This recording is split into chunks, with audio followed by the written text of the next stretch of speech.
Guys, Christmas ഒക്കെ അല്ലേ വരുന്നത്. അപ്പോൾ നമ്മൾക്ക് ഒരു ക്രിസ്മസ് ട്രീ ഉണ്ടാക്കിയാലോ, അതും പൈപ്പ് ക്ലീനേഴ്സ് വെച്ചിട്ട്.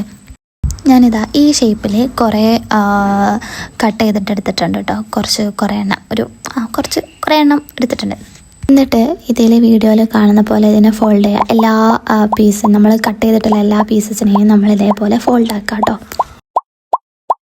ഇനി നമ്മൾ ഒരു പേപ്പർ എടുത്തിട്ട് നമ്മൾ ഐസ്ക്രീം കോണൊക്കെ മടക്കൂലേ, അതേപോലെ ഫോൾഡ് ആക്കുക. എന്നിട്ട് ഇതിനെ ഒട്ടിക്കുക. അതേപോലെ തന്നെ നമ്മൾ അതിനെ ഒരു ഷേപ്പിൽ ഇതിൽ വീഡിയോയിലൊക്കെ കാണുന്ന പോലെ കുറച്ചാക്കിയിട്ട് മുറിക്കും.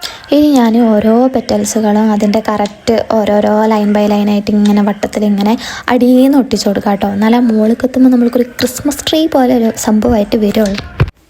ഒട്ടിച്ചതാ ഇത്ര ആയപ്പോഴാണ് മനസ്സിലായത് ഇനി വെക്കാൻ ഇന്ത്യയിൽ ഈ ഗ്രീൻ കളറ് പെറ്റൽസ് ഇല്ല.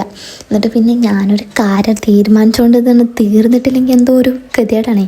എന്നിട്ട് ഞാൻ പിന്നെ ഒരു സിൽവറിൻ്റെ പൈപ്പ് ലൈൻസ് എടുത്തിട്ട് ആദ്യത്തെ പോലെ തന്നെ എല്ലാതും ഇങ്ങനെ കറക്റ്റ് ഫസ്റ്റ് മുതൽ തന്നെ എല്ലാ കാര്യങ്ങളും ചെയ്തിട്ട് ഞാൻ ഒന്നുകൂടി ഇതേപോലെ ഒട്ടിച്ചെടുത്തിട്ടോ. ലാസ്റ്റ് അതാ സംഭവം ഇതേപോലെ ആയിട്ടുണ്ട്. എല്ലാം ചെയ്ത് കഴിഞ്ഞപ്പോൾ ഒരു രസമൊക്കെ ഉണ്ട്. എനിക്കിഷ്ടമായി ഒക്കെ. നല്ലൊരു വൈബുള്ളൊരു ക്രിസ്മസ് ട്രീ ആയി പോലെ. അപ്പം ഇതാണ് നമ്മുടെ ക്രിസ്മസ് ട്രീ. യെസ്.